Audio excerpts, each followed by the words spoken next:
గాలిలో యోగా అదెలాగా? పూర్తి వివరాలకు చదవండి రేపటి సాక్షి దినపత్రిక. దర్భపై పడ్డ అమృతం చుక్కలను నాకే సమయంలో నాగేంద్రుడి నాలుక రెండుగా చీలిపోయింది. అందుకే పాములకు రెండు నాలుకలుంటాయి. పురాణాల్లో కనిపించిన ఈ సన్నివేశం నేటి పాలిటిక్స్లోనూ కనిపిస్తోంది. ప్రజాస్వామ్యం అనే దర్భపై ఉన్న అడ్డదారి అధికారం అనే తీయటి రుచిని ఆస్వాదించే క్రమంలో చంద్రబాబు నాలుక కూడా రెండుగా చీలిపోయిందంటారు బాబు గురించి బాగా తెలిసిన విశ్లేషకులు. సంపద సృష్టి లేదు, తొక్క లేదు, విజనం లేదు, వంకాయ లేదు. అవసరాన్ని బట్టి రెండు నాలుకలు స్పందిస్తుంటాయి. ఎన్నికలకు ముందు ఒక నాలుక మాట్లాడుతుంది, అధికారంలోకి వచ్చాక ఇంకో నాలుక మాట్లాడుతుంది. ఒక నాలుక మోడీని తిడుతుంది, ఇంకో నాలుక మోడీని పొగుడుతుంది. ఒక నాలుక సోనియాను ఆకాశానికెత్తేస్తుంది, మరో నాలుక అదుపు తప్పి దూషిస్తుంది. ఒక నాలుక హామీలపై హామీలిస్తుంది, మరో నాలుక హామీల అమలు సాధ్యం కాదు అంటుంది. ఒక నాలుక గాంధేయవాదిలా నీతులు వల్లిస్తుంది, మరో నాలుక రక్తతర్పణం కోరుతుంది. మొన్ననే కదా మోడీ లాంటి నాయకుడు ఈ దేశంలోనే కాదు ప్రపంచంలో కూడా ఎవరూ లేరని పొత్తు పెట్టుకుంటే పెట్టుకున్నారు. 2 రోజుల క్రితం రహస్యంగా బెంగళూరులో కాంగ్రెస్ నాయకులతో సమావేశమయ్యారట. దీనికి ఆధారం ఏముందంటారా? ఈ మధ్యనే పవన్ కళ్యాణ్ సిద్ధరామయ్యను కలిశారా లేదా? కలిశారు అంటారా? అదేదో అటవీ పర్యావరణం అంశాలపై కలిస్తే తప్పేంటి అంటారా? సిద్ధరామయ్య దగ్గరకు పవన్ను పంపిందే చంద్రబాబు. ఏనుగుల సాకుతో పవన్ వెళ్లి సిద్ధుని కలిశారు. ఆ తరువాత చంద్రబాబు కాంగ్రెస్ నేతలతో రహస్య భేటీ జరిపారు. బాగుంది కదా రెండు నాలుకల ధోరణి. అంతెందుకు సార్, మొన్నటికి మొన్న ఉద్యోగుల కోసం జగన్ గ్యారంటీ పెన్షన్ స్కీమ్ పై చంద్రబాబు ఎన్ని మాటలు మాట్లాడారు. అది నమ్మే కదా కొందరు ఉద్యోగులు చంద్రబాబుని భుజాలపై మోశారు. ఆఖరికేమైంది? గెలవగానే జగన్ తెచ్చిన జీపీఎస్ ని అమలు చేస్తామని గెజెట్ కూడా ఇచ్చారు. పైగా కేంద్రం జగన్ను ఫాలో అయ్యి తీసుకొచ్చినటువంటి పెన్షన్ స్కీమ్ యూపీఎస్ పై మౌనంగా ఉన్నారు. ఇలా సందర్భానుసారం మాట్లాడాలంటే అందరికీ సాధ్యమయ్యే విషయం కాదు సార్. కనీసం రెండు నాలుకలు ఉంటేనే సాధ్యమవుతుంది. బాబు గారి రెండు నాలుకల ధోరణిపై ఓ 10 పాయింట్లు ప్రజలు చర్చించుకుంటున్నారు. అవేంటో ఒక్కసారి మనం స్క్రీన్ పైన చూద్దాం. పాయింట్ నెంబర్ 1, జగన్ జీపీఎస్ తెస్తే నానా రాద్ధాంతం, కేంద్రం యూపీఎస్ తెస్తే సైలెంట్గా ఉండటమే ఆయన సిద్ధాంతం. నారావారా మజాకా? పాయింట్ నెంబర్ 2, జీపీఎస్ రద్దు చేస్తానని ఉద్యోగులకు హామీ ఇచ్చారు. గెలిచాక అదే జీపీఎస్ అమలుకు గెజెట్ జారీ చేశారు. నారావారా మజాకా? పాయింట్ నెంబర్ 3, 5 ఏళ్లలో 20 లక్షల ఉద్యోగాలు సృష్టిస్తానన్నారు. గెలిచాక ఒకేసారి 2000 ఉద్యోగాలకు ఎసరు పెట్టారు. నారావారా మజాకా? పాయింట్ నెంబర్ 4, అధికారంలోకి వస్తే నిరుద్యోగులకు నెలకు 3000 భృతి అన్నారు. గెలిచాక జగన్ ఇచ్చిన 18 నోటిఫికేషన్లు రద్దు చేశారు. నారావారా మజాకా? పాయింట్ నెంబర్ 5, మొదటి సంతకం డిఎస్సి పైనే పెట్టారు. జగన్ నోటిఫికేషన్ ఇచ్చిన 6000 టీచర్ పోస్టులు వచ్చే ఏడాదికి విసిరేశారు. నారావారా మజాకా? పాయింట్ నెంబర్ 6, వాలంటీర్లకు నెలకు 10,000ని ఉగాది రోజున మాటిచ్చారు. గెలిచాక వాలంటీర్ వ్యవస్థకు మంగళం పాడేశారు. నారావారా మజాకా? పాయింట్ నెంబర్ 7, సంపద సృష్టించి జగన్కు మించి సంక్షేమం ఇస్తామన్నారు. అన్ని హామీలు అటకెక్కించి పచ్చ పువ్వు చెవిలో పెట్టారు. నారావారా మజాకా? పాయింట్ నెంబర్ 8, అధికారంలోకి వస్తే మరింత మెరుగ్గా సచివాలయ వ్యవస్థ అన్నారు. గెలిచాక అదే వ్యవస్థకు తిలోదకాలు ఇచ్చేశారు. నారావారా మజాకా? పాయింట్ నెంబర్ 9, పవన్ వల్లే బీజేపీతో బంధం కుదిరింది అన్నారు. ఏనుగుల సాకుతో అదే పవన్ను సిద్ధరామయ్య దగ్గరకు పంపిస్తారు. నారావారా మజాకా? పాయింట్ నెంబర్ 10, ఇటు బీజేపీతో బహిరంగంగా అనుబంధం కొనసాగిస్తారు. అటు బెంగళూరులో కాంగ్రెస్తో అక్రమ బంధం నెరుపుతారు. నారావారా మజాకా? ఈ 10 పాయింట్లు ఇప్పుడు ప్రజల్లో నానుతున్నటువంటి చర్చ. వీటిపైనే మనం మాట్లాడబోతున్నాం. చర్చలో పాల్గొంటున్నారు కేఎస్ ప్రసాద్ గారు, సీనియర్ ఎనలిస్ట్, రవిచంద్రారెడ్డి గారు, వైఎస్ఆర్సీపీ అధికార ప్రతినిధి, శేఖర్ రెడ్డి గారు, వైఎస్ఆర్సీపీ నాయకులు. ఎస్ ప్రసాద్ గారు, ఈ ఉద్యోగాలకు సంబంధించి, అలాగే వాలంటీర్ వ్యవస్థకు సంబంధించి, ఇక ఈ సచివాలయ వ్యవస్థకు సంబంధించి, 20 లక్షల ఉద్యోగాలకు సంబంధించి, మళ్ళీ జగన్ గారు ఇచ్చినటువంటి 2000 ఉద్యోగాలకు 18 నోటిఫికేషన్లు ఇస్తే వాటిని కూడా రేపో మాపో రద్దు చేసేపోతున్నారట. సో ఇవన్నీ మాట్లాడదాం. ఎందుకంటే రెండు నాలుకల ధోరణి ఎలా ఉంటుందనేది చాలామంది విశ్లేషకులు చెబుతుంటారు. అందుకు మన పురాణాల నుంచి వచ్చిన కథను కూడా విశ్లేషిస్తుంటారు. ప్రధానమైన అంశం ఏంటంటే ఇప్పుడు బాగా జరుగుతున్న చర్చ, మొన్న పవన్ కళ్యాణ్ వెళ్ళి సిద్ధరామయ్యని కలిసి వచ్చారు. ఏదో అడవంట, పర్యావరణం అంట, ఏనుగులంట, వీటి గురించే అన్నారు. కానీ దీని వెనుక చంద్రబాబుది ఏదో మాస్టర్ ప్లాన్ ఉందని కూడా అంటున్నారు. నిజానికి ఏదైనా మాస్టర్ ప్లాన్ ఉందనుకుంటున్నారా? ముందుగా సాక్షి ప్రేక్షకులు నమస్కారం అండి. అలాగే ప్యానల్లో ఉన్న పెద్దలకి మీకు కూడా నమస్తే అండి. సార్, ఏ పని అయినా 2 రకాలుగా ఉంటుంది సార్. సీఎం ఆఫీసు గతంలో జగన్మోహన్ రెడ్డి గారు వాళ్ళ పాప గ్రాడ్యుయేషన్కి వెళ్ళినప్పుడు అది పర్సనల్ ఎజెండాతో దాన్ని డిక్లేర్ చేసి పంపించారు. తర్వాత దావోస్ పర్యటనలు అంటే ఎస్ జగన్మోహన్ రెడ్డి గారు దావోస్ పెట్టుబడుల కోసం పర్యటన. అలాగే రేవంత్ రెడ్డి గారు వెళ్ళింది కూడా సీఎంఓ నుంచి అఫీషియల్గా so and so date is going for Korea and as well as అని. కానీ ఇక్కడికి వచ్చినాక ఒక అంబిగ్యూటీ డ్రైవ్ అవుతుంది, మీరు గమనించండి.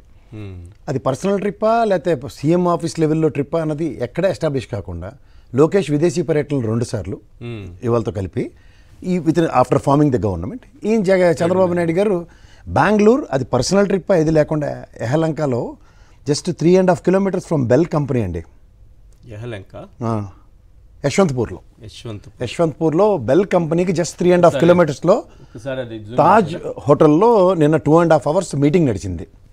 మీరు ఇంకా సిద్ధరామయ్య గారు ఏనుగులు పవన్ కళ్యాణ్ ఇవన్నీ చెప్తున్నారు, కానీ ఇవాళ జర్నలిస్ట్గా ఉన్న సమాచారం. సో దీనికన్నా మీరు ఒకటి గమనించగలుగుతానండి, ఇది యశ్వంత్పూర్లో 3.5 kilometers away from BEL company. మీరు ఇవాళ ఫస్ట్ నెల్లిమర్లో ఒకసారి మళ్ళీ ఈ హోటల్ అండి తాజ్ యశ్వంత్పూర్లో ఇది అక్కడ ఏం జరిగిందని ఏంటి బెల్ కంపెనీకి 3.5 kilometers అండి ఫస్ట్ పాయింట్. రెండోది మీరు ఇవాళ నెల్లిమర్లలో జరిగిన కౌంటింగ్ కనుక చూస్తే తెలుగుదేశం అండ్ వైఎస్ఆర్సీపీ ఎంబ్లమ్సే లేవు దాంట్లో, వాళ్ళ మాక్ పోలింగ్ ఏదో పెట్టారు. కానీ వైఎస్ఆర్సీపీ అడిగింది ఏంటి రీకౌంటింగ్ వీవీప్యాడ్లో అవన్నీ, అది ఎప్పుడో కాల్చేశారు. మీనాగారి ధర్మం అని ఒకటి ఇచ్చి నేను సాధారణంగా ఎంతో అంత సాఫ్ట్వేర్ ఇండస్ట్రీలో పనిచేసినాను, బర్న్ అంటే ఏదో సీడీల రూపంలోనూ దేన్నో బర్న్ చేసి డేటా స్టోర్ చేశారు అనుకున్నాను. ఈ లేకుండా తగలెట్టేమని అర్థం తీసుకున్న ఆ మానీయులకి డెరాడూన్లో ఎలా ట్రైనింగ్ వచ్చిందో వాళ్ళకి వాళ్ళే సాట్ నిజంగా చెప్పాలి. బర్న్ అన్న వర్డ్ చేస్తే నేనైతే ఇంకా సీడీలేవో బర్న్ చేస్తాను అనుకున్నాను, బట్ ఈ డేటాని ఏకంగా తగలబెట్టడం నేను ఫస్ట్ టైం చూస్తాను. ఎందుకంటే ఆ డేటా లేదు. నిన్న మీరు మన నెల్లూరులో అడిగిన ఉదంతంలో కూడా they couldn't establish the data. ఇవాళ నెల్లిమర్లో కూడా అదే ఉదంతం రిపీట్ అయింది. పైపై తాళాలు లేవని తాస్తారు, ఎంఆర్ఓ ఆఫీస్ నుంచి పరిగెట్టుకుని వచ్చి. మీరు ఇవన్నీ క్రానికల్ ఆర్డర్లో పెడితే పవన్ కళ్యాణ్ గారు ఏనుగులు అనుసంధానం. మీరు సోషల్ మీడియాని ఎక్కువ ఫాలో అవ్వాలి సార్, సోషల్ మీడియా చాలా వీక్. మీరేం కాదు, don't take it you personal, అంటే వైఎస్ఆర్సీపీ చాలా వీక్. నేను గంటాపాలంగా చెప్తున్నాను, ఎందుకంటే వైఎస్ఆర్సీపీకి కన్నా Telugu Desam Janasena already BJP NDA కూటమిలో పొత్తులో ఉన్నప్పుడు ఈయన ఎక్కడి నుంచి బయట నుంచి మద్దతు ఇచ్చేస్తారు అని చెప్పి కాంగ్రెస్తో కూడా పొత్తుకెళ్లకుండా డీకే శివకుమార్ గారితో Z+ కేటగిరీ అంతటి ఎయిర్పోర్ట్లలో అక్కడ దూరంగా ఉంచి ఎలక్షన్స్ ముందు, తర్వాత ఇవాళ పవన్ కళ్యాణ్ గారు రాయబారం త్రూగా ఈ కాంగ్రెస్ని అనుసంధానించే కార్యక్రమం మీరు నిశ్చితంగా గమనించగలిగితే వీళ్ళు అశ్వత్థామాత కుంజరా విషయం మర్చిపోతుంటారు. ఈయనకంత జగన్మోహన్ రెడ్డి నిజంగా ఎదిరించాలనుకుంటే సోనియా గాంధీ గారిని ఎదిరించి వాళ్ళ వైఎస్ఆర్సీపీ అనే ప్రాంతీయ పార్టీ పెట్టవలసిన అవసరం లేదు కదా ఆయనకి.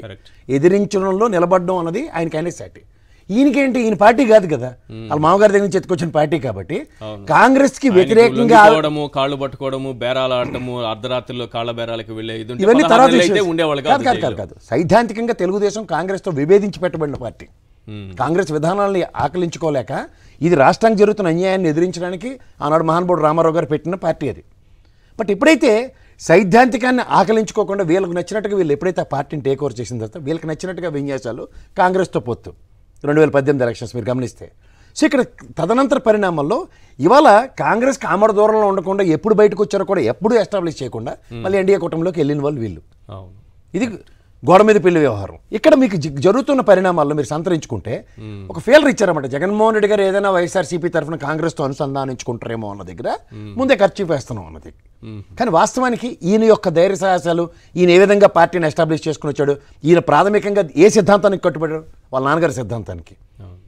రాజన్న రాజ్యం ఏర్పాటు చేయడానికి ఆయన చేసిన పోరాటంలో ఒకసారి 67 స్థానాలతో, ఒకసారి 151 స్థానాలతో, వాళ్ళ 11 స్థానాలకు పరిమితమైనా సరే ఈవీఎంల విన్యాసం ఎలా జరిగిందో వాళ్ళకి ఖచ్చితంగా నేను ఎస్టాబ్లిష్ చెప్పగలను. ఎందుకంటే నిన్న ఎప్పుడైతే 2.5 గంటలు it is not a personal trip, it is not an official trip. CMO నుంచి మీకు ఏమైనా అఫీషియల్ డేటా ఉందా? నా దగ్గర లేదు. 2.5 ఎవరి దగ్గర లేదు. మీరేం don't take it you as personal. 2.5 hours బెంగళూరులో ఆయన పర్సనల్ పెళ్లికి వెళ్ళే హక్కు ఉందండి, ఎవరి పెళ్లికైనా వెళ్ళొచ్చు ఆయన, లేదంటే ఏదైనా పర్సనల్ పనికైనా వెళ్ళొచ్చు. But CMO has to release. ఎవరికి చెప్పట్లేదు. ఇవి మీరు గమనించగలిగితేనండి. ముందు ఏనుగుల రాయబారంతో మొదలైంది. ఏనుగుల రాయబారంతో ఈ పర్యవసానాలన్నీ ఎదుర్కోవడానికి 2 పక్కల ఖర్చు వేసే ఉదంతం తెరలేచింది. తర్వాత నెల్లిమర్లు ఇవాళ ఉద్ఘాటన చూస్తే ఖచ్చితంగా దాంట్లో కౌంటింగ్లో వైఎస్ఆర్సీపీ సింబల్ కానీ తెలుగుదేశం సింబల్ కానీ లేదు. లేకుండా ఆట బొమ్మలతో చేసి చూపించినట్టు చూపించారు. అంటే అదే ఈవీఎం లేదండి, లేకుండా చూపించడం అంటే ఇప్పుడు మెయిన్ ప్రధాన పార్టీలో లేకుండా అది ఎందుకు మాకు పోలింగ్ ఎవరికొద్దరు. అంటే ఆల్రెడీ డేటా డిస్ట్రాయింగ్ అన్నది మీనా గారు ఇచ్చిన ఇది చూసుకుంటే సర్క్యులర్లో విత్ ఇన్ స్పాన్ ఆఫ్ నాకు తెలిసి 40-45 రోజులు నిడివి ఉంటుంది. 40-45 రోజులు నిడివి లేకుండా కూడా ఈ డేటా డిలీట్ అయిపోయిందంటే what does it mean by? So ఇవన్నీ మీరు ఆలోచించగలిగితే తాజ్ యశ్వంతపూర్ 3.5 కిలోమీటర్ల దూరం, బెల్ కంపెనీ, అండ్ ఇవాళ అతిరథ మహారాజులు ఎలాంటి వాళ్ళు గెలిచారు కూడా కందని వాళ్ళు బెల్ డైరెక్టర్లు కూడా గెలిచేశారు. అందులో మైక్రో చిప్ ఏదో ఉంటుందంటే దాంతో రికవర్ చేయొచ్చు అంటే మరి ఈవీఎంలో ఏం చిప్ ఉన్నదో ఏముందో కానీ ఇవాళ పీకే అండ్ సిబిఎన్ ఇద్దరు బీజేపీతో ఎన్డీఏ కూటమిలో ఉన్నారు. జగన్మోహన్ రెడ్డి గారు ఎలక్షన్స్ ముందు నుంచి నిజంగా ఆయన పార్టీ పెట్టిన కాడి నుంచి is not aligning with any కూటమి. ప్రజలకి నన్ను నమ్ముకున్నాను, నేను ప్రజలను నమ్ముకున్నాను, నా గెలుపు ఓటములు వాళ్ళతో నిశ్చయం అనుకున్న వ్యక్తికి ఈ విధంగా మార్కెట్లో ఈ స్ట్రాటజీ ఫెయిలర్లు కొడుతూ ఎక్కడికి లీడ్ చేస్తున్నారన్న దగ్గర వాళ్ళ దగ్గర సమాధానం లేదు.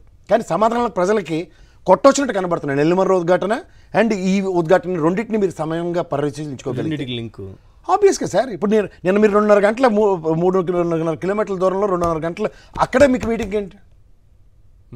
ఈజ్ అ చీఫ్ మినిస్టర్, ఈ had every right and go and meet the respective chief minister, respective ministers. చిన్న ఏనుగు వ్యాపారంకి పవన్ కళ్యాణ్ గారు ఏమి కాకుండా అఫీషియల్గా వెళ్ళి గోలే లబో దిబో అని మన అందరికీ చెప్పిన ఉదంతంలో చూడండి ఏనుగుల వ్యాపారం కోసం పోయిన 2 ఏనుగులు తేడానికి ఆయన ఆ స్థాయిలో ఉప ముఖ్యమంత్రి గారి స్థాయిలో ఆయన వెళ్ళారంటేనే ఫస్ట్ ప్రపంచం ఎంత వెనుక ఇంత రాజకీయ కోణం, ఇంత ఫారెస్ట్ ఆఫీసర్ని పంపించి బాబా కుంభి ఏనుగులు ఆ ఏనుగులు 2 పంపించండి బాబా అంటే అయిపోతుంది. సో దాన్ని బట్టి ఇంత దానికి గోరతో పోయి దానికి గొడ్డల దాకా వెళ్ళిన తర్వాత ఆ గొడ్డల ఏకంగా పెద్ద బ్రిడ్జ్ అయిపోయి మళ్ళీ 2018 బంధాన్ని ఏమైనా స్థిరీకరించుకునే కార్యక్రమం. అసలు నరేంద్ర మోడీ గారు ఫారెన్ టూర్లో ఉన్నారు. ఫారెన్ టూర్ వెళ్ళినప్పుడే ఇలాంటి ప్రాబ్లమ్స్ వస్తూ ఉంటాయి. ఎస్ రవిచంద్రారెడ్డి గారు ఏం చెప్తారు సార్ ఈ చంద్రబాబు 2-4 విధానం? సార్ నమస్కారం. మీకు కేఎస్ ప్రసాద్ గారికి, సోదరుడు శేఖర్కి, అలాగే సాక్షి ప్రేక్షకులందరూ నమస్కారం. జరుగుతున్న వింత నాటకం తెర మీద చాలా చక్కగా నడుస్తుంది సార్.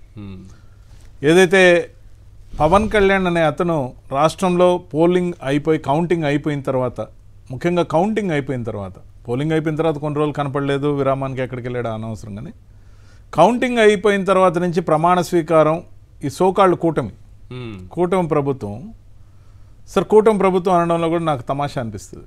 కూటమి అంటే చిత్రకూటమా, విచిత్రకూటమా, లేకపోతే నవగ్రహ కూటమే నాకు అర్థం కాదు. వాళ్ళు ఓటు అడిగింది ఎన్డీఏకి. బట్ ఎన్డీఏ ప్రభుత్వం అధికారంలోకి వచ్చాక గర్వంగా చెప్పలేరు. ఎందుకంటే ఇది ఎన్డీఏ ప్రభుత్వం అని చెప్తే బహుశా మోడీ గారు కోప్పడతారనో, లేకపోతే అమిత్ షా గారు ఊరుకోరనో, వీళ్ళు చేసే విధవ నిర్వాకాలు, అమలు చేయని హామీలు, ఉత్తుత్తి మేనిఫెస్టో, ఉత్తుత్తి బ్యాంక్ లాగా. సో ఇలాంటివన్నీ కూడా మాకెందుకు వచ్చిన దరిద్రం. ఎన్డీఏ అనే పదం వాడారంటే మాత్రం మీకు మర్యాద ఉండదని ఏమన్నా చెప్పారో. ఎందుకంటే సార్ వీళ్ళు ఉమ్మడిగా పోటీ చేశారు, షీట్లు షేర్ చేసుకున్నారు, తర్వాత పదవులు షేర్ చేసుకున్నారు, మంత్రివర్గంలో కూడా పదవులు షేర్ చేసుకున్నారు, కానీ మేనిఫెస్టో షేర్ చేసుకోరండి. మేనిఫెస్టోలో బీజేపీ మాకొద్దు అని చెప్పి అంటరానిదిగా ఆ మేనిఫెస్టోని దూరం పెట్టిన వైనం మనం చూసాం. సిద్ధార్థనాథ్ సింగ్ గారు ఏదైతే వద్దొద్దు మాకు అవసరం లేదని దూరం పెట్టారో ఆ విజువల్స్ గొప్పవి. ఖచ్చితంగా కూడా బీజేపీ స్టాండర్డ్ ఇన్స్ట్రక్షన్స్ ఇచ్చినట్టు ఉంది. కాబట్టే ఎన్డీఏ ప్రభుత్వం, నడుస్తున్న ఎన్డీఏ ప్రభుత్వాన్ని మాట్లాడే ధైర్యం పవన్ కళ్యాణ్కి లేదు. బీజేపీ వాళ్ళు ఒప్పుకోరని బీజేపీ వాళ్ళు ఇటు అనరు కాబట్టి చంద్రబాబు నాయుడు అండ్ నారా లోకేష్కి లేదు. కానీ నడుస్తున్నది మాత్రం ఎన్డీఏ ప్రభుత్వం. సో ఈ ప్రభుత్వం ఏర్పడడానికి కారణం ప్రజలు వేసిన ఓట.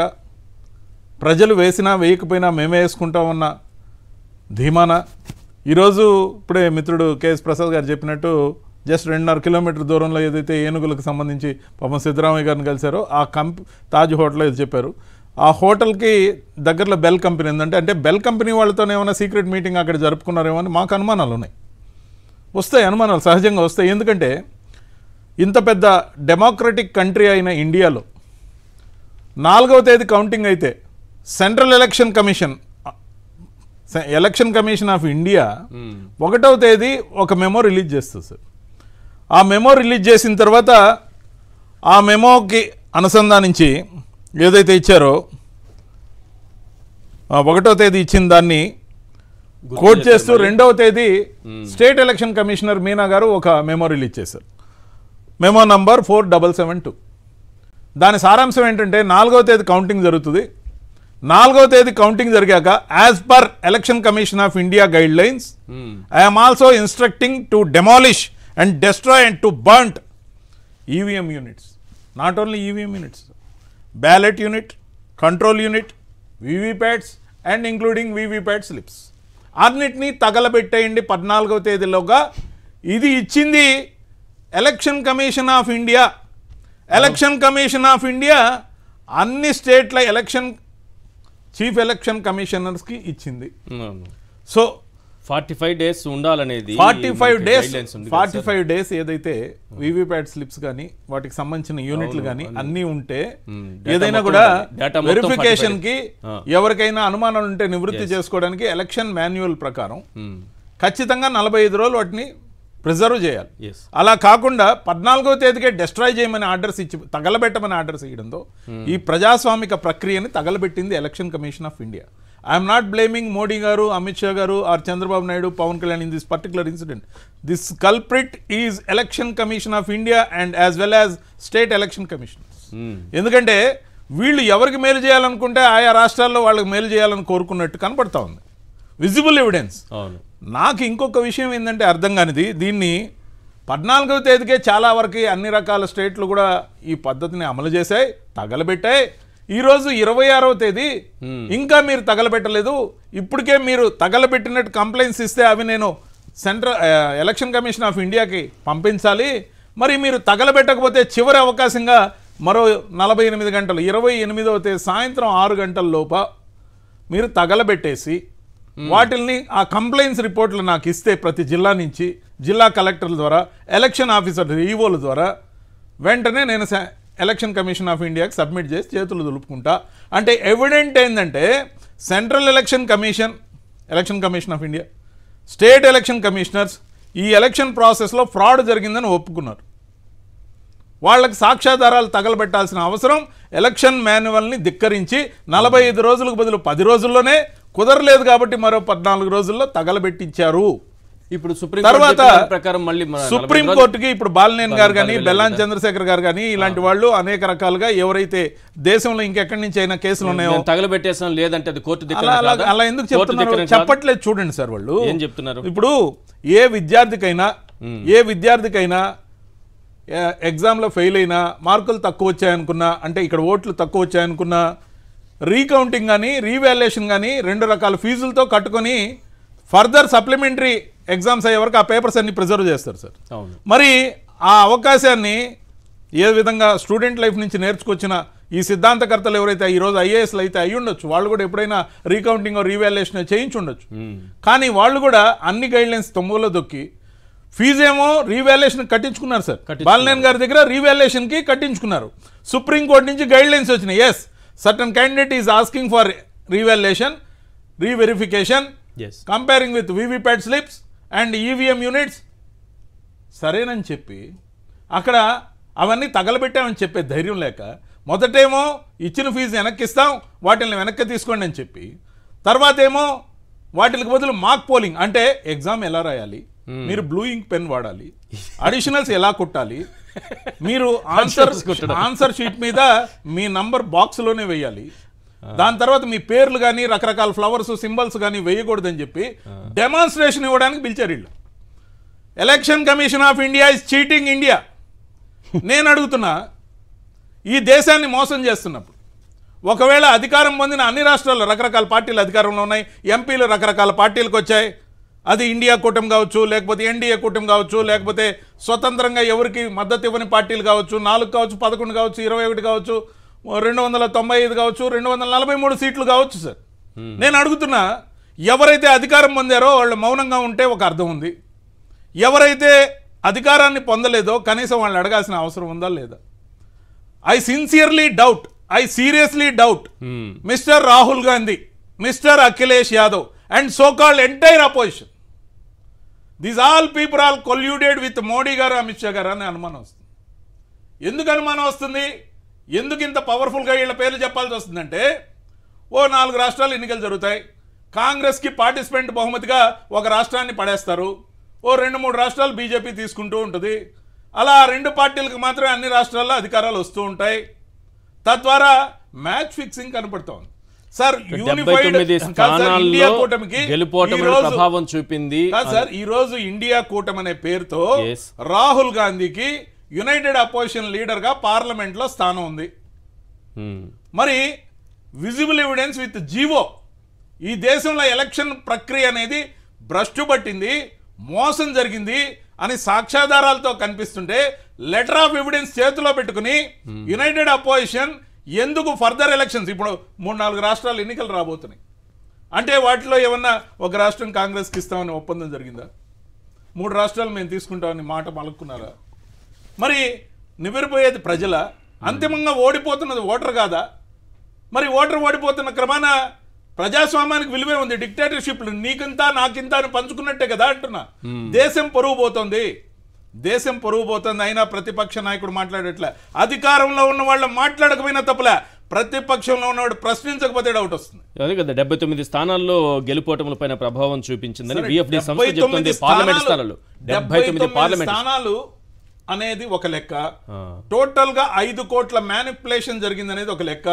ఆంధ్రప్రదేశ్ వరకు చూసుకుంటే 49 లక్షల ఓట్లు, 12.5% మ్యానిపులేషన్ జరిగిందనేది ఒక లెక్క.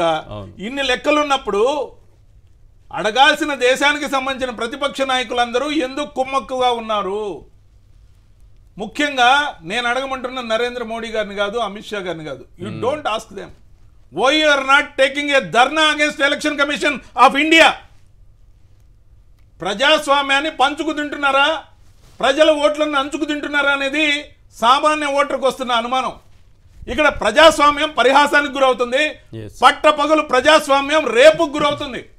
Sir, whoever they may win, it may be BJP, it may be Congress, it may be Samajwadi party, it may be YCP or TDP or Pawan Kalyan party, don't bother. But it should not be misled and misrepresented, misrule and manipulation through election winning is a crime, ultimate crime in India.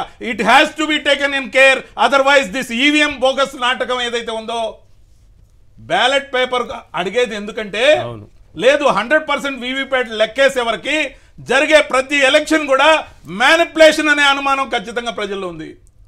కానీ ఎవరు ఏమాత్రం మొహమాటానికి పోవటం లేదంటే నాకున్న అంచనా ప్రకారం ఇప్పటికే మాటలు జరిగాయని 4 రాష్ట్రాలకు కానీ ఒక రాష్ట్రం కాంగ్రెస్ కి ఇచ్చే ఒప్పందం జరిగిందని సమాచారం ఏదైతే ఉందో అది కానీ నిజమైతే మీడియాలో చెప్తున్నా పార్టిసిపెంట్ బహుమతిగా పరిగెత్తినందుకు ఒక జామెట్రీ బాక్సో ఓ పెన్సిల్ బాక్సో తీసుకునే లక్షణం ఉండబట్టే కాంగ్రెస్ పార్టీ వీడాల్సి వచ్చింది. ఖచ్చితంగా చెప్తున్నా సార్, కాంగ్రెస్ పార్టీ ఎప్పటికప్పుడు ఎవరితో అయితే ఒకరితో అడ్జస్ట్ అవ్వబట్టే ఈ విధమైన దగులుబాజీ పరిస్థితిలోకి వచ్చింది. కాంగ్రెస్ పార్టీ చేసిన మేళ్లు ఈ దేశంలో ఎవరు చేసి ఉండకపోవచ్చు, కానీ చెప్పుకోకపోయినా ఖచ్చితంగా కూడా వాళ్ళు అధికార పక్షానికి కొమ్ముగాస్తూ కన్సలేషన్ బహుమతికి పరిమితం అవుతున్నారు అనే అనుమానాలు వస్తున్నాయి. ఈ అనుమానాలకు కారణం ఏంటంటే ప్రతిపక్ష నాయకులు ఎందుకు ధర్నా తీయట్లా? రేపు రాబోయే 4 స్టేట్లలో పంచుకు తిందాం అనుకుంటున్నారా? కరెక్ట్. ఈ VFD ADR రిపోర్ట్ మీదనే వెళ్ళొచ్చు. దాని మీద వ్యాఖ్యలేదు. రిపోర్ట్ వచ్చింది, ADR రిపోర్ట్ మీద రాహుల్ గాంధీ గారు మాట్లాడారా? లేదు. అఖిలేష్ యాదవ్ మాట్లాడారా? మరి ఎందుకు మాట్లాడారు? సోకాల్ ప్రతిపక్ష నాయకులందరూ ఏం చేయాలనుకుంటున్నారు అంటే రాబోయే ఎలక్షన్లో ఏ స్టేట్ కా స్టేట్ నీకింత నాకింత, నీకో రాష్ట్రం నాకు 3 రాష్ట్రాలు, ఏం జరుగుతుంది సార్? ఈ విధంగా అయితే ఓటర్ ఓడిపోతున్నాడు. దీనికి ఓటింగ్ ఎందుకు? దీనికి ఎలక్షన్స్ ఎందుకు? ఈ విధంగా మోసం ఎందుకు? అందుకే జగన్మోహన్ రెడ్డి గారు ఓడిపోయారు. ఎక్కడికి వెళ్ళినా జనంలో ఉన్న నీరాజనాలు ఏవైతే ఉన్నాయో ప్రతి ఒక్కరూ అడుగుతున్నారు, అయ్యా అన్నా ఓటంతా మీకే వేశాం, మేమంతా మీకే వేశాం. కానీ ఇక్కడ ఇంకో ప్రబలమైన అనుమానం ఉంది. ప్రజలు ఎప్పుడు అలాగే చెప్తారులే, నువ్వు ఉబ్బి తప్పిపోతున్నావు. ఎస్ అనే అనుకుందాం కాసేపు, కానీ గెలిచిన వాడు ఎందుకు సార్ సెలబ్రేట్ చేసుకోవట్లేదు? అర్థం కాలేదు. చాలా మంది అడుగుతున్నారు. గెలిచిన ఆనందం ఎక్కడ వాళ్ళ ఫేసుల్లో లేదు. Assignment fail, quarterly exam fail, half yearly boycott, state election rank holder, state first second 3 ముగ్గురు కలిసి ప్రభుత్వం ఏర్పాటు చేశారు. ఆంధ్రప్రదేశ్ లో ఇదే జరిగింది అనే అనుమానాలు ఖచ్చితంగా ఉన్నాయి. దీన్ని నివృత్తి ఎవరు చేయాలి సార్? ఈ దేశంలో ఎవరు చేయాలి సార్? మేము సుప్రీంకోర్టుకి వెళ్ళి తలుపు తట్టాం, మాకు సుప్రీంకోర్టు గైడ్ లైన్స్ ఉన్నాయి, బాలినేని గారు కరెక్ట్ గా అడుగుతున్నారు చెప్పండి అని. ఎలక్షన్ కమిషన్ నివృత్తి చేస్తుందా? మరి ఇంకెక్కడికి పోయి చెప్పాలి సార్? వేరే దేశంలో పోయి అడుక్కోవాలా మేము? ఈ దేశంలో అత్యున్నత న్యాయస్థానం ఇదే. కానీ ఖచ్చితంగా వెరిఫికేషన్ జరుగుంటే ఎలక్షన్ కమిషన్ చేసిన ఫ్రాడ్ ఈ దేశం ముందు బయటపడేది, తిరిగి రీఎలక్షన్ ఈ దేశం అంతా జరిగేది. రైట్. శేఖర్ రెడ్డి గారు, చంద్రబాబు 2 నాలుకల ధోరణి అంటే మిగతా అంశాలు, ఈ హామీలు కానీ లేకపోతే ఉద్యోగ అంశాలు కానీ, వాలంటీర్ వ్యవస్థ కానీ, సచివాలయ వ్యవస్థ కానీ, వీటి గురించి మాట్లాడే ముందు ఈ భేటీలు వెనక్కి ఏదో జరుగుతోంది కొంత అనే అనుమానాలు ఉన్నాయి. మీకేమైనా ఉన్నాయా? నమస్తే అండి ఈశ్వర్ గారు, మీకు అలాగే రవిచంద్ర రెడ్డి అన్నకి, కేఎస్ ప్రసాద్ అన్నకి కూడా నమస్తే. సాక్షి వీక్షకులందరికీ కూడా గుడ్ ఈవినింగ్ అన్న. యాక్చువల్లీ చంద్రబాబు నాయుడు గారి 2 నాలుకల ధోరణి అనేది ఈ రోజు ఏం కొత్త కాదు. చంద్రబాబు నాయుడు గారి రాజకీయ జీవితం మొదలైందే 2 నాలుకల ధోరణితో అండి. కాంగ్రెస్ పార్టీ మొదలయ్యి పిల్లనిచ్చినటువంటి మామ మీదే పోటీ చేస్తా, మామనే ఓడిస్తా, సినిమా నటుడికి రాజకీయాలు అవసరమా అని ఉత్తర కుమార ప్రగల్భాలు పలికి సార్ ఎన్నికల్లో ఘోరంగా ఓటమి చెంది 83లో కనీసం కాంగ్రెస్ పార్టీకి మంత్రి పదవి చేశాను, కాంగ్రెస్ పార్టీలో నేను పదవులు అనుభవించానని కృతజ్ఞత కూడా లేకుండా వెళ్ళి మామ పంచన చేరి చివరికి 95లో అదే మామకి వెన్నుపోటు పొడిచారండి. సీఎం అయిపోయారు. 99 వచ్చేసరికి వాజ్పేయిని అడ్డం పెట్టుకొని వాజ్పేయి ఏదైతే కార్గిల్ బీజేపీ పార్టీకి దేశవ్యాప్తంగా వచ్చినటువంటి వేవ్స్ ఏవైతే ఉన్నాయో వాటిని ఉపయోగించుకొని 99లో మళ్ళీ ముఖ్యమంత్రిగా గెలిచినటువంటి చంద్రబాబు నాయుడు గారు 2003లో ఓడిపోగానే మళ్ళీ బీజేపీ పార్టీ నోటికి వచ్చిన బండపూతులు తిట్టారండి. అవును. 2014 వచ్చేసరికి దేశవ్యాప్తంగా బీజేపీకి మోడీకి ఉన్న సానుకూల పవనాలు చూసి మళ్ళీ బాబు జోడీ అన్నారు. ఏదైతే బాబుని బాబు మోడీ జోడీ అని చెప్పేసి ఈ విధంగా బాబు 2014లో గెలిచిన తర్వాత 18లో సార్ ఏదైతే టీడీపీ పార్టీ సైద్ధాంతికంగా వ్యతిరేకించి కాంగ్రెస్ పార్టీతో వ్యతిరేకించి సైద్ధాంతికంగా పెట్టిన టీడీపీ పార్టీ ఆశయాలని, ఎన్టీఆర్ ఆశయాలని తుంగలో దొక్కి కాంగ్రెస్ పార్టీతో తెలంగాణలో పొత్తు పెట్టుకున్నటువంటి నీచమైన చరిత్ర చంద్రబాబు నాయుడు గారిది కాదా? మళ్ళీ 2024 వచ్చేసరికి ఆ రోజు వరకు బండ బూతులు సార్ మోడీ గారిని అయితే బాలకృష్ణ గారి దగ్గర నుంచి మొదలు పెట్టుకుని చంద్రబాబు నాయుడు దగ్గర నుంచి మొదలు పెట్టుకుని ప్రతి టీడీపీ కార్యకర్త మోడీ గారిని బండ బూతులు తిట్టినటువంటి చరిత్ర. మళ్ళీ 2024 వచ్చేసరికి నిస్సిగ్గుగా మళ్ళీ చంద్రబాబు నాయుడు గారితో పొత్తు పెట్టు. సో ఈ రోజు దేశవ్యాప్తంగా జరుగుతున్నటువంటి మాకున్న కొంత సమాచారం సార్ ఏదైతే మేము క్రోడీకరించిన దాని ప్రకారం నితీష్ కుమార్, చంద్రబాబు ఇద్దరు కూడా మళ్ళీ బీజేపీకి పసక్కిన వెన్నుపోటు పొడిచి కాంగ్రెస్ దగ్గర అవ్వాలి, యూపీఏకి దగ్గర అవ్వాలి, కాంగ్రెస్ ని పైన అందరంలో కూర్చోబెట్టాలి అని చెప్పేసి ఒక డ్రామాకు తెరలేపినట్లుగా చాలా మంది ఆరోపణలు వస్తున్నాయి. మా అందరికి కూడా అనుమానాలు ఉన్నాయి. ఇక ఈవీఎంల గురించి కూడా మాట్లాడాల్సిన అవసరం ఉంది సార్. రవిచంద్ర రెడ్డి గారు చాలా క్లియర్ గా మాట్లాడారు. సో మాకు అందరికీ కూడా ప్రజలందరికీ ఉన్నటువంటి అనుమానం ఒకటే సార్, ఈవీఎం ఏదైతే ఎలక్షన్ కమిషన్స్ ఈవీఎం రీవెరిఫికేషన్ లో ఎలాంటి తప్పిదాలు చేయకపోతే 2024 సార్వత్రిక ఎన్నికలు 2024లో జరిగినటువంటి ఎన్నికల్లో ఎలాంటి ఇబ్బందులు లేకపోతే, ఎలాంటి అవకతవకలు జరగకపోతే ఈవీఎం ఎందుకని చెప్పి రీవెరిఫికేషన్ కి వెళ్లకుండా వెనక్కి వెళ్తుంది? ఎందుకు వెనక్కి పారిపోతుంది? ఏ తప్పు చేయకపోతే. ఎస్ ఈశ్వర్ గారు, మన ఇద్దరం కలిసి ఒక రూమ్ షేర్ చేసుకున్నామండి. రూమ్ లో మీరు ఏదైనా వస్తువు పోయింది, శేఖర్ రెడ్డి నా వస్తువు పోయింది చూసావా అని అడిగితే లేదన్నా నాకు తెలియదు అంటే నీ బ్యాగ్ చూపించమంటారు. నేను ఏ దొంగతనం చేయనప్పుడు నా బ్యాగ్ కాకపోతే బట్టలు ఇప్పి కూడా చూపిస్తాను, నాకేంటి భయం? అలా ప్రజల సందేహాలను నివృత్తి చేయాల్సినటువంటి ఈ ఏదైతే election commission of India, state election commission ఎందుకని చెప్పి మీరు చెప్పిన పాయింట్ బాగుంది. ఆ బ్యాగ్ చూపించమంటే ఈసీ ఏం చేస్తోందంటే ఇంకో బ్యాగ్ అదే కంపెనీ విఐపీనో ఇంకేదో ఉంటుంది కదా, ఆ కంపెనీ బ్యాగ్ తెచ్చి బ్యాగ్ ఎలా పనిచేస్తుంది, జిప్ ఎలా ఓపెన్ చేయొచ్చు, సైడ్ జిప్ ఎలా ఉంటుంది, ట్రాలీ అయితే ఎలా లాగొచ్చు, ఏదైతే మనం ఆ 2 బ్యాగ్ జిప్పులు వేసిన తర్వాత ఆ 2 అక్కడ పెట్టేసి ఎలా లాక్ చేయొచ్చు అలా చెప్తున్నాం. అదే చూపిస్తాను. సందేహాలు దేశవ్యాప్తంగా ప్రజలందరిలో సందేహాలు ఉన్నాయి. ఒక్క వైఎస్ఆర్ కాంగ్రెస్ పార్టీకి కాదు, రాష్ట్ర వ్యాప్తంగా కాదు, దేశవ్యాప్తంగా ఓటర్లందరికీ సందేహాలు ఉన్నాయి. మా ఓటు నిజంగా మేము వేసిన దగ్గరే పడిందా? ఇలా మ్యానిపులేట్ చేసినప్పుడు ఎలక్షన్స్ ఎందుకు, ఇంత శ్రమ ఎందుకు, ఇంత ఖర్చు ఎందుకు, ఇంత ఏదైతే ఉందో ఇంత పవర్ మొత్తాన్ని యూజ్ చేయడం ఎందుకు? ఎక్కడెక్కడి నుంచో మేము మా సొంత డబ్బు పెట్టేసుకొని దూరం నుంచి వచ్చి మేము ఓటు హక్కు వినియోగించుకోవడం ఎందుకు? మా ఓటు పడుతుంది అనే నమ్మకం మాకు లేనప్పుడు మేము ఎందుకు ఎలక్షన్ కి రావాలి అనేటి సందేహాలు ఈ రోజు సగటు ఓటర్ మీద ఉన్నాయి సార్. అంటే పవన్ కళ్యాణ్ సిద్ధరామయ్యను కలవడం వెనుక కూడా ఏదైనా రాజకీయ కారణం ఉండొచ్చా? చంద్రబాబు మాస్టర్ ప్లాన్ లో భాగంగానే కలిసి ఉండొచ్చా ఇదంతా, లేకపోతే ఏనుగుల కోసం వెళ్ళారా? సార్ 2 ఏనుగుల కోసం కేఎస్ ప్రసాద్ అన్న చెప్పినట్టు 2 ఏనుగుల కోసం పవన్ కళ్యాణ్ గారు రాకర్లేదండి. ఒక డిఎఫ్ డిప్యూటీ ఏదైతే డిస్ట్రిక్ట్ ఫారెస్ట్ ఆఫీసర్ పంపించినా కానీ తీసుకొస్తాడు సార్ 2 ఏనుగుల కోసం. ఇదంతా నాటకంలో భాగం సార్. దీన్ని ఎట్లా అంటే 2 పార్టీలు సినిమా పార్టీలే సార్. 2 పార్టీ సినిమాల్లోంచి పుట్టిన పార్టీలే ఆ సినిమాల్లో భాగంగానే చూపిస్తా ఉన్నారు. మనకు అర్థం కావట్లేదు సార్ 2020 ఎన్నికలు అయిపోయిన సినిమా పార్టీల అంశం తర్వాత బాగుంది. మొహంలో ఎవరికైనా సంతోషం ఉందా, ఎవరికైనా కాన్ఫిడెన్స్ కనిపిస్తుందా, ఎవరికైనా ఆనందం ఉందా, పాలన గాడిలో ఉందా? ఏదీ లేదు. అస్తవ్యస్త పరిపాలన, గందరగోళ పరిపాలన, ప్రతి ఒక్కరి మొహంలో ఆందోళన, ప్రతి ఒక్కరి మొహంలో భయం కనిపిస్తా ఉంది. ఎందుకు కనిపిస్తుంది? ప్రజల ఓట్లతో గెలిచిన వాళ్ళకి కాన్ఫిడెన్స్ ఉంటుంది, ప్రజల ఓట్లతో గెలిపించిన వాళ్ళకి ప్రజల పట్ల బాధ్యత ఉంటుంది, సమాజం పట్ల వాళ్ళకి ఏదైతే చిత్తశుద్ధి ఉంటుంది. కానీ ఈ కూటమి ప్రభుత్వంలో ఏ ఒక్కరికైనా ప్రజల పట్ల బాధ్యత కానీ, ఇచ్చిన హామీల పట్ల భయం కానీ, సమాజం పట్ల చిత్తశుద్ధి కానీ కనిపిస్తుందండి? సమాజం పట్ల చిత్తశుద్ధి కానీ కనిపిస్తుందా? హామీల అమలు చూసుకుంటే దేవుడు ఎరగాలక సార్, మనం చూస్తా ఉన్నాం హామీల గురించి చూస్తుంటే నవ్వు వస్తుంది సార్. ఏదైతే 166 కోట్ల వార్షిక బడ్జెట్ తోటి విడుదల చేసినటువంటి అన్నా క్యాంటీన్లు సార్, దానికే ఖజానాలో డబ్బు లేవు. ఏదైతే దాతలు విరివిగా చందాలు ఇవ్వండి అని చెప్పి అడిగే చంద్రబాబు నాయుడు గారు హామీలు నెరవేరుస్తున్నారు అంటే ఎవరు ఒకటి చూపిస్తాం వీడియో. అన్నా క్యాంటీన్ వీడియో ఒకటి చూపిద్దాం సార్. మురుగునీటిలో ప్లేట్లు కడిగి పెడుతున్నారు. అది పాలన విజనరీ పాలన.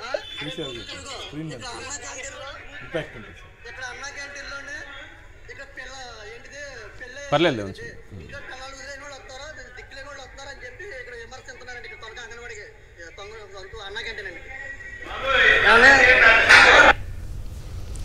మళ్ళీ ఒకసారి ప్లే చేసి వినిపిస్తాను.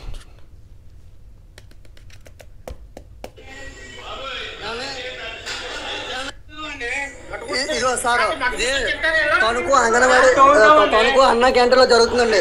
ఇదిగోండి ప్లేట్లు ఈ మురికి నీటిలో కడిగేసి అక్కడ పక్కనెట్టి అదే వడ్డేస్తున్నారండి. ఏమండి అలాగే ఇదే నీటిలో కడుగుతున్నారు చూసారా, అదే నీటిలో కడిగేసి అది ఒకటి పెట్టి మళ్ళీ ఇచ్చేస్తున్నారండి. ఇది ఇదిగో ఇక్కడ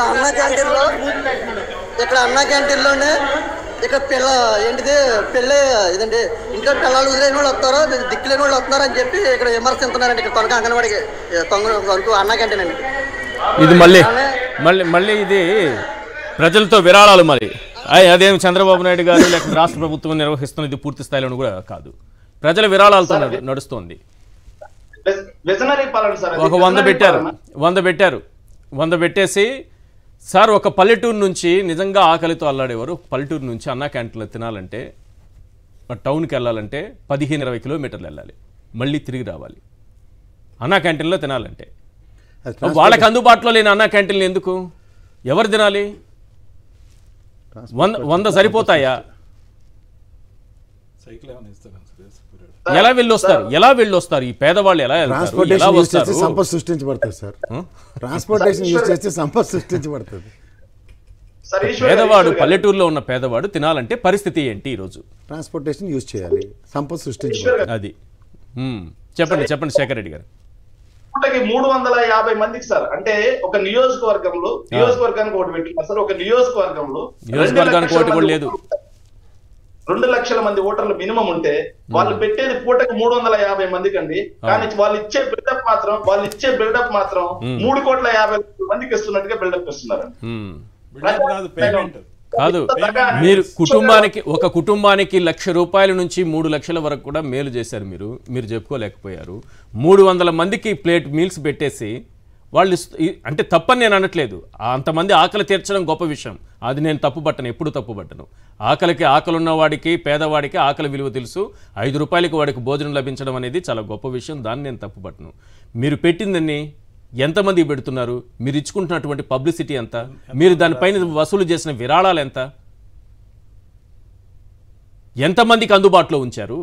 మీరు ఇచ్చుకుంటున్నటువంటి పబ్లిసిటీ ఏంటి?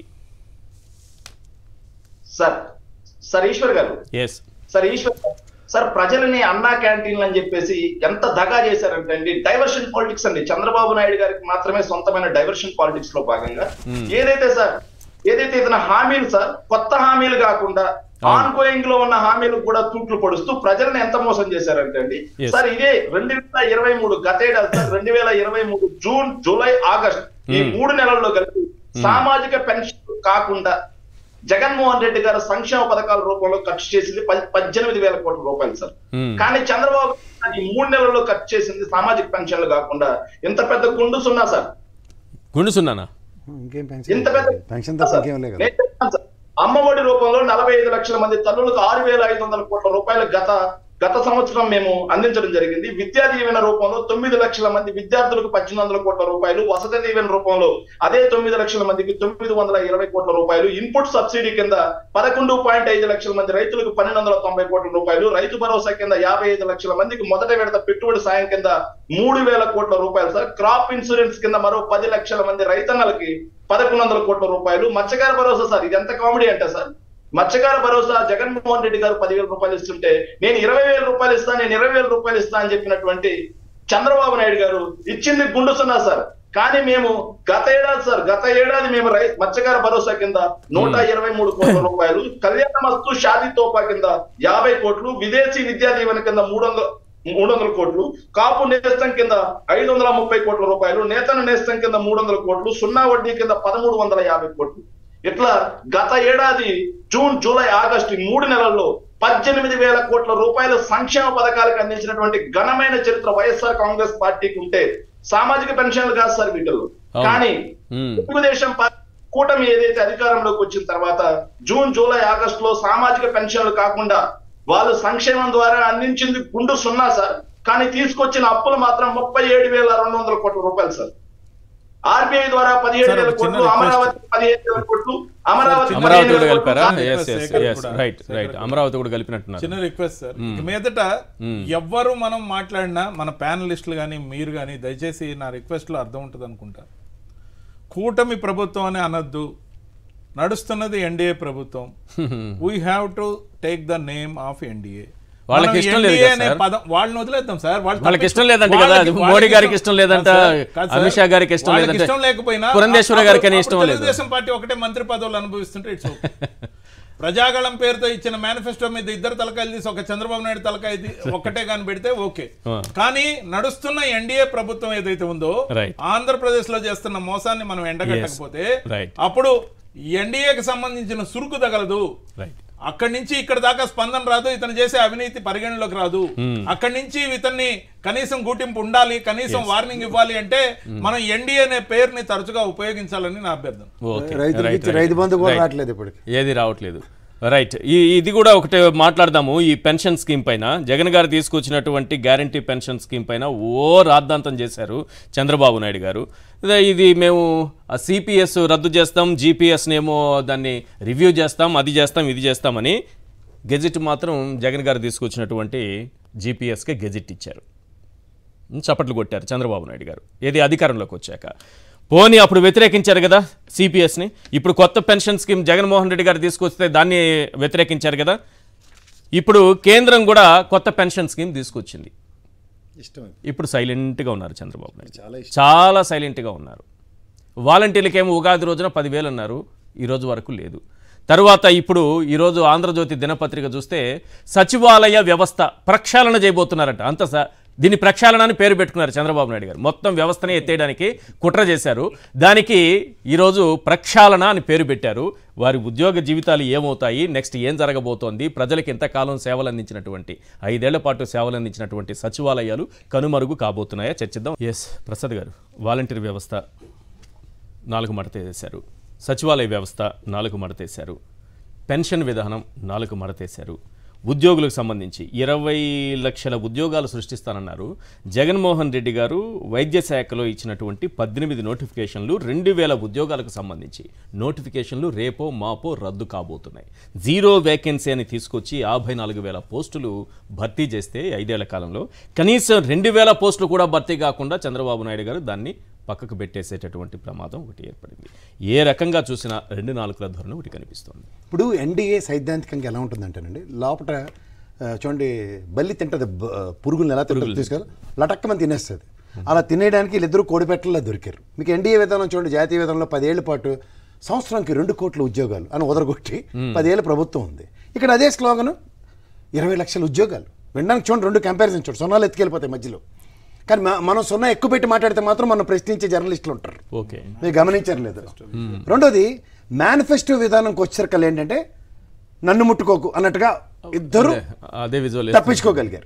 పేరుకి మాత్రం ముగ్గురు ఉంటారు. ఆయన అయితే బీజేపీ డెలిబరేషన్ ఇచ్చాడు, no way it is I'm not concern with this అని. మీరు ఇది గమనిస్తే వీటిలన్నిటికీ నేను ఎప్పటి నుంచో ఒకసారి చెప్తూ ఉంటాను. సిపిఎస్ రద్దు, అవును, కొత్త పెన్షన్ స్కీమ్ వీళ్ళకి ఎలక్షన్ కింద ఉపయోగపడింది. ఎలక్షన్ ఈ చీకటి దెబ్బలు కొట్టే ఈ ఉద్యోగస్తులకి ఖచ్చితంగా ఈ విధంగా గతంలో జగన్మోహన్ రెడ్డి గారు చేసిన, ఇప్పుడు చంద్రబాబు నాయుడు గారు చేసిన కరెక్టే అని చెప్పాలి. వాళ్ళకి క్షమించకండి సార్, ఎవరైనా క్షమించండి, కానీ పాపం మాత్రం ఉద్యోగస్తులు మాత్రం పట్టకండి. ఎందుకంటే మీరు ప్రజల పక్షాన ఉన్నారు, ఉద్యోగుల పక్షాన. మీరు ఉద్యోగుల ప్రజల్లో ఉన్నదే మాత్రం అదే మీరు చెప్పిన. నీకు మళ్ళీ చెప్తున్నాను, ప్రజలకి జవాబుదారీతనం, జర్నలిస్ట్ గా నేను వాళ్ళ వైపు మీరు ఉండండి సార్. ప్రజలకి జవాబుదారీతనంగా లేని వాళ్ళు ఎవరంటే ఉద్యోగస్తులే. ఇప్పుడు ఇదే సంక్షేమం నెత్తికేసుకుని ఎంత తాపత్రయపడిన జగన్మోహన్ రెడ్డికి ఈ ప్రభుత్వం వచ్చిన తర్వాత సంక్షేమం పట్ల ప్రభుత్వ వ్యవస్థలకి ఎందుకు జవాబుదారీతనం లేదు? రేషన్ విషయం కానీ ఇవన్నీ నరేంద్ర మోడీ గారు బొమ్మలేదని నిర్మలా సీతారామన్ వచ్చి చెవులు రక్తం తాగేస్తుంది కదా అందరికీ ఆవిడ.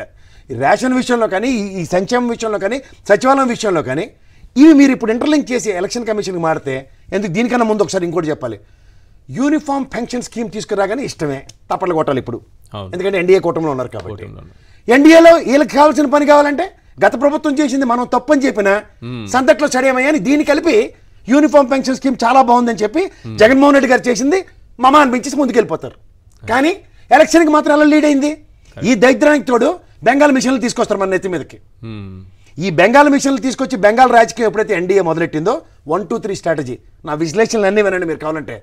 వాళ్ళు ఎప్పుడైనా సరే 30 సంవత్సరాలు పరిపాలించిన కమ్యూనిస్టులకి 30 సంవత్సరాలు పరిపాలించిన కాంగ్రెస్ వాళ్ళు కనుచూపు మేరలో లేరు.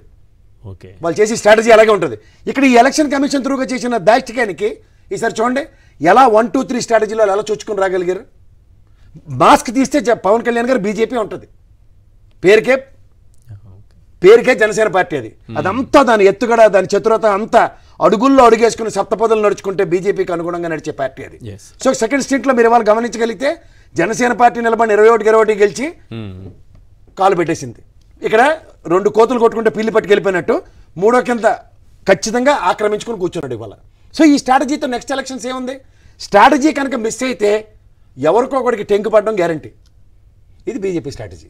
సో దీనికి వాళ్ళు సామధాన దండోపేదల్లో బెంగాల్ మిషన్లు వాడతారు, ఎలక్షన్ కమిషన్ను వాడతారు, లేకపోతే 45 రోజులు రిస్టోర్ చేయవలసిన డేటాని బర్న్ అన్న సాఫ్ట్వేర్ పదం ఎవరైనా అడగండి, డేటాని ఒక దగ్గర రిస్టోర్ చేసి దాంట్లోని చిప్పులు డిలీట్ చేయమని. ఇప్పుడు మీరు కూడా చూడండి, కెమెరాలో పెట్టినప్పుడు చిప్పులు ఫార్మాట్ చేయండి అంటారు, అంతే మొత్తం డిలీట్ కొడతాడు ఎవడన్నా?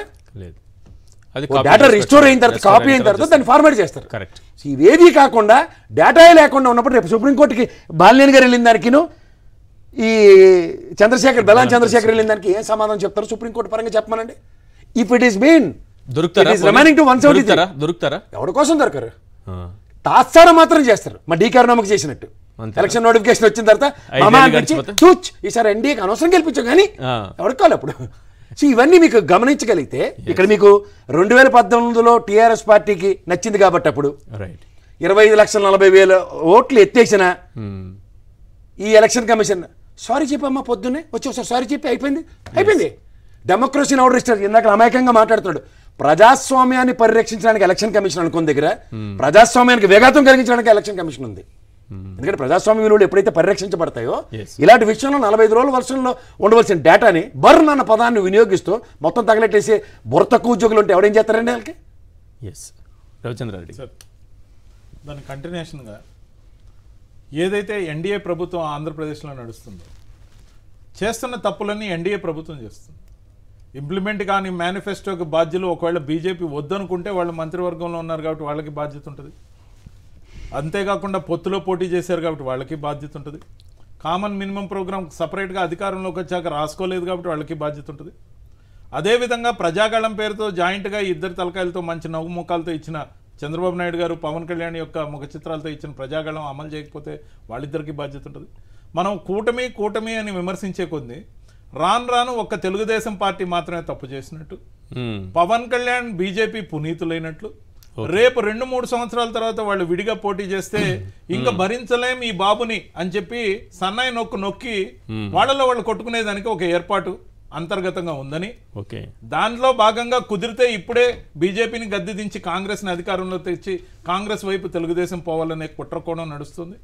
దాంతోపాటు రాబోయే ఎలక్షన్ ప్రాతిపదికగా అయితే కాంగ్రెస్ కమ్యూనిస్టులతో కలిసైనా తెలుగుదేశం పార్టీ ఒక కూటమిగా పోటీ చేస్తే, పవన్ కళ్యాణ్ బీజేపీ ఒక కూటమిగా పోటీ చేస్తే, ఎటు రోషానికి పోతాడు జగన్మోహన్ రెడ్డి గారు, పౌరుషంగా ఉంటాడు కాబట్టి సింగిల్గా వస్తాడు కాబట్టి మళ్ళీ మనం కొట్టుకుందామన్న ఎత్తుగడ ఏదైతే ఉందో, ఈ చేసే తప్పులన్నీ కంప్లీట్గా ఎన్డీఏ ప్రభుత్వం చేస్తుంది కాబట్టి మొహమాటాలకు తావు లేకుండా ఎన్డీఏ ప్రభుత్వం ఆంధ్రప్రదేశ్లో నడుస్తుంది కాబట్టి ఏ తప్పుకైనా ఏ బాధ్యత అయినా ఎన్డీఏ ప్రభుత్వమే తీసుకోవాలి. అంతేకాకుండా ఇందాక ప్రసాద్ గారు చెప్పారు ఎలక్షన్ అంటే పరిహాసం అయిపోయిందని. ముఖ్యంగా ఏదైతే ఈ బ్యాలెట్ యూనిట్ల నుంచి సార్, డిస్ప్లే యూనిట్ నుంచి ఏదైతే కంట్రోల్ యూనిట్ దాకా, కంట్రోల్ యూనిట్ నుంచి వీవీప్యాట్ల దాకా, మైక్రో చిప్ దాకా, మొత్తం మెమరీ కార్డు దాకా అన్ని సాక్ష్యాధారాలు, వీవీప్యాట్ స్లిప్పులు వీవీప్యాట్లతో సహా ధ్వంసం చేశారట. ఇది చిన్న విషయం కాదు సార్. నేను అంటున్నా, ఇందాక ఉత్తనే అన్నా అనుకోవద్దు దయచేసి, చాలా చాలా విఘాతమైన పరిస్థితుల్లో ఈ దేశ ప్రజాస్వామ్యం ఉంది. అమిత్ షా గారు అంటున్నారు రాబోయే 30-35 సంవత్సరాల పాటు బీజేపీని ఎవ్వరూ టచ్ చేయలేరు అన్నారు. ఎస్, ఒకవేళ అదే నిజమైతే అందరం బీజేపీలో చేరాలి. మరి ఇన్ని పార్టీలు ఎందుకు? ప్రజాస్వామ్యం కోసం, వాళ్ళ అజెండాల కోసం, వాళ్ళ సిద్ధాంతాల కోసం వాళ్ళతో కలిసి ట్రావెల్ చేస్తారు ఎవరైనా. మరి ప్రధాన ప్రతిపక్ష నాయకుడైన రాహుల్ గాంధీ భారత్ జోడో అని తిరిగాడే కానీ ఈవీఎం చోడో అనే ఆందోళన ఎందుకు చేయట్లేదు? ఇక్కడే ఉంది సార్ కుమ్మక్కు. I challenge mister Rahul Gandhi from this dais, from this platform.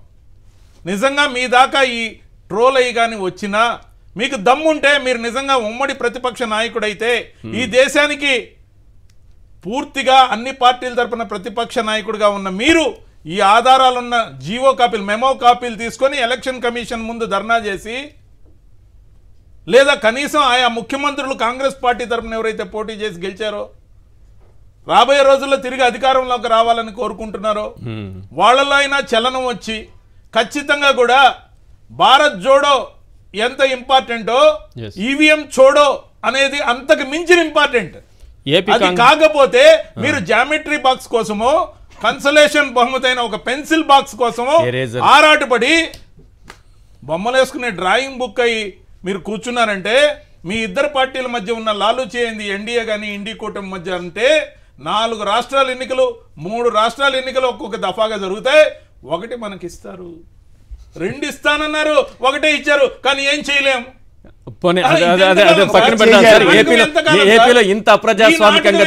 Sir అదేమన్నా అంటే మీరు గెలిచారు కదా, అది ఈవీఎంలతో కదా అంటే వీళ్ళు గప్చుప్ అయిపోతున్నారు.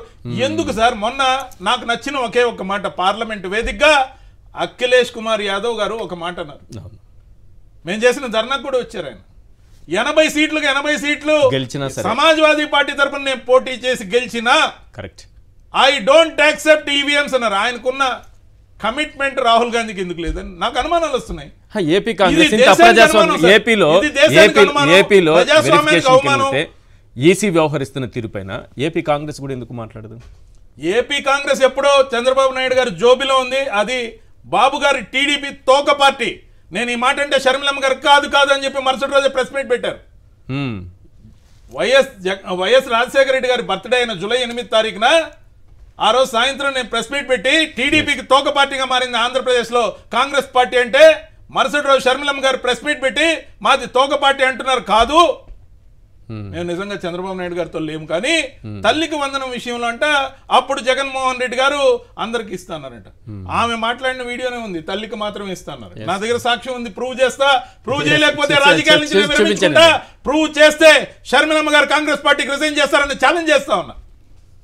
అన్నని ఏ విధంగా అయితే జుగుప్సాకరంగా విమర్శించడానికి కాంగ్రెస్ పార్టీలో చేరారో, అంతర్గత ప్రయోజనాలు, మరి మనీ ప్రయోజనాలు నాకు తెలియదు, తెలియనప్పుడు మాట్లాడకూడదు కాబట్టి మాట్లాడడం, కానీ మరి పదవి కాంక్షతో చేరారో తెలియదు, కానీ అన్న మీద అక్కస్తో కాంగ్రెస్ పార్టీలో చేరి అన్నని యథేచ్ఛగా విమర్శించి కడప జిల్లాలో గందరగోళంగా మాట్లాడి ఆమె సాధించిందల్లా చంద్రబాబు నాయుడు గారికి మేలు చేయడం కోసమే అనేది అందరికీ తెలిసిన విషయం. ఈ రోజు ఫెయిల్యూర్ ఆఫ్ ఈవీఎంస్ గురించి ఆమె మాట్లాడట్లే, అమలు కాని హామీల గురించి ఆమె మాట్లాడట్లే, నిర్మాణాత్మకమైన ప్రతిపక్షంగా ఆంధ్రప్రదేశ్లో కాంగ్రెస్ పునరుజ్జీవం కోసం పనిచేయట్లే. కనీసం నేను రాహుల్ గాంధీని అడిగినట్టు, అయ్యా రాహుల్ గాంధీ అన్నగారు, మీరు రాబోయే ఎలక్షన్ లో అయినా ప్రధానమంత్రి కావాలంటే ఈ ఈవీఎం చూడో అనే మాట గురించి మీరు అడగట్లే. Super point. దీని గురించి మీరు మాట్లాడట్లంటే వ్యక్తిగత ప్రయోజనాల ముందు పార్టీ ప్రయోజనాలు శూన్యం. రైట్. ఆమెకు కూడా చంద్రబాబు ప్రయోజనాలే ముఖ్యమా?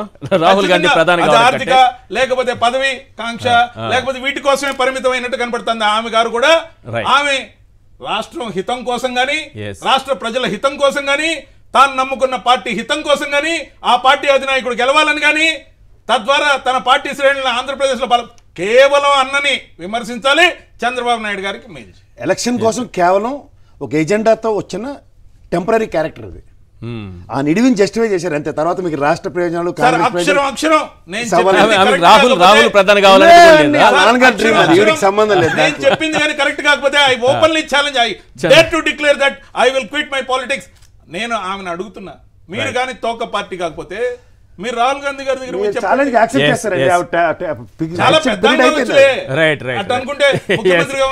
శేఖర్ రెడ్డి గారు కన్క్లూడ్ చేయండి. శేఖర్ రెడ్డి గారు సమయం తక్కువ ఉంది, కన్క్లూడ్ చేయండి. నేను రవిచంద్ర రెడ్డి అన్న వాదంతో ఏకీభవిస్తూ నాకు కూడా చిన్న సందేహాలు ఉన్నాయండి. దయచేసి నేను కించపరిచే విధానం కాదండి. 2024 పోలింగ్ కు ముందు రోజు వరకు ఘోషించినటువంటి వివేకానంద రెడ్డి గారి ఆత్మ 2024 ఏదైతే కౌంటింగ్ తర్వాత శాంతించినట్టు మోగపోయింది. ఆత్మ మోగపోయింది. మర్డర్ గురించి పదే పదే మాట్లాడినటువంటి షర్మిలమ్మ గారు కానీ సునీతమ్మ గారు కానీ మరి 3 నెలలు ఏమైపోయింది సార్ ఆ మర్డర్ కేసు గురించి? ఏమైపోయింది సార్? అనిత గారిని కలిసి వచ్చారు కదా హోంమంత్రి గారిని థ్యాంక్స్ చెప్పడానికి. అనిత గారిని కలిసారు కదా హోంమంత్రి అనిత గారిని కలిసారుగా. సునీత గారు వెళ్ళి అనిత గారు మీరు మాకు థ్యాంక్స్ చెప్పట్లేదు, మేమే చెప్పడానికి వచ్చాము. ఏమో సార్ వివేకానంద రెడ్డి గారి హత్య సార్ ఆఖరికి దాన్ని కూడా రాజకీయాల్లో వాడుకున్నటువంటి కుసంస్కారం ఏదైతే తెలుగుదేశం పార్టీకి అనుకూలంగా దాన్ని వాడుకున్న కుసంస్కారం శర్మిలమ్మ గారికి ఉంది. దాన్ని ఏమనాలి? ఇంకో విషయం మాట్లాడాలి సార్. మీరు ఉద్యోగాలు ఏవైతే ఉన్నాయో 2000 ఉద్యోగాలకి మంగళం కోసం చంద్రబాబు నాయుడు గారు తెరలేపారు అని చెప్పి మాట్లాడారు సార్. ఇది మొదటగా చంద్రబాబు నాయుడు గారు ఉద్యోగస్తులను ఎలా మోసం చేస్తారు అనడానికి ఉదాహరణ కూడా చెప్తాను సార్. ఏదైతే 2019 ఎన్నికల్లో ఆయన ఇంటికో ఉద్యోగం ఇస్తా అని చెప్పి ఇచ్చిన ఉద్యోగాలు ఎన్నో తెలుసా సార్? 34,500 ఉద్యోగాలు. కానీ 2,30,000 ఉద్యోగాలు ఇచ్చిన జగన్మోహన్ రెడ్డి గారిని మాత్రం ఒక్క ఉద్యోగం లేదు అని చెప్పి వీధి వాడ తిరిగి చెప్పించారు సార్. కానీ నేడు మళ్ళీ 2,000 ఉద్యోగాలు రాకుండా చేసేటువంటి ఈ ద్వంద్వ నైజం, ప్రజల్ని కించపరిచే నైజం, మోసం చేసే నైజం చంద్రబాబు నాయుడు గారికి సొంతమండి. చంద్రబాబు నాయుడు గారికి ఇక చూసుకుంటే సార్ స్కూళ్లలో పరిస్థితి చూస్తున్నాం సార్. జగన్మోహన్ రెడ్డి గారు స్కూళ్లలో పరిస్థితి సార్, ఇది దారుణమైన విషయం సార్. ఇది మాట్లాడాల్సిన విషయం, ప్రజలకు తెలియాల్సిన విషయం. స్కూళ్లలో ఈ రోజు నాసిరకమైనటువంటి ఫుడ్ పెట్టడం వల్ల, అలాగే చెడిపోయినటువంటి ఫుడ్ పెట్టడం వల్ల ఈ రోజు స్కూల్స్ లో 90 మంది 80 మంది 100 మంది ఇలా ఫుడ్ పాయిజన్ హాస్పిటల్స్ అయ్యేటువంటి దారుణమైన పరిస్థితుల్లో ఈ రోజు ఆంధ్రప్రదేశ్ ప్రభుత్వ విద్యా విధానం ఉంది, ప్రభుత్వ మధ్యాహ్న భోజన పథకం ఉంది అంటే ఇది నారా లోకేష్ గారు దీన్ని బాధ్యతగా తీసుకోవాలి ఖచ్చితంగా. ఏదైతే ఎన్డీఏ ప్రభుత్వం బాధ్యతగా తీసుకోవాలి. వెనకబడ్డ జిల్లాలైన రాయలసీమ 4 జిల్లాలు కానీ ఉత్తరాంధ్ర 3 జిల్లాలకు సంబంధించిన ప్యాకేజ్ రాబట్టడంలో చంద్రబాబు నాయుడు గారు ఇప్పటికి కూడా సఫలీకృతం కాల. దాంతో పాటు మొత్తం ఆంధ్రప్రదేశ్ లో 16,552 గ్రామాలు ఉన్నాయి. మరి ఇచ్చే 15,000 కోట్ల రూపాయల రుణం కానీ, మరి ఆయన చెప్పినట్టు నారాయణ గారు చెప్పినట్టు 60,000 కోట్లతో అమరావతిని ఆగమేఘాల మీద అభివృద్ధి చేస్తా అంటే రూపాయి ఎక్కడి నుంచి వస్తుందో తెలియదు. కానీ 60,000 కోట్లు 1,00,000 కోట్లు పెట్టి ఉత్త అమరావతిని కానీ అభివృద్ధి చేస్తే మరి 16,552 గ్రామాల్లో 23-25 గ్రామాలు ముఖ్యంగా లేదా 29 గ్రామాలు అనుకుందాం, 29 గ్రామాలు అభివృద్ధి చేస్తే మిగతా గ్రామాల నుంచి రివోల్ట్ ఏదైతే వస్తుందో దాన్ని తట్టుకోవడం ఎవరి బాధ్యత? సమాజంలో అసమానతల గురించి ఈ విధంగా ఏర్పడతాయని ఈఎస్ శర్మ గారు ఈ రోజు అనడం జరిగింది. దాన్ని ఖచ్చితంగా చాలా తీవ్రమైన పరిణామంగా చూడాలి. Right thank you sir. సమయం మించిపోయింది. చర్చలో పాల్గొన్న రవిచంద్రారెడ్డి గారు, కేఎస్ ప్రసాద్ గారు, శేఖర్ రెడ్డి గారు థ్యాంక్ యూ అండి. ఇది వాళ్ళ చర్చా కార్యక్రమం చూస్తూనే ఉండండి సాక్షి టీవీ.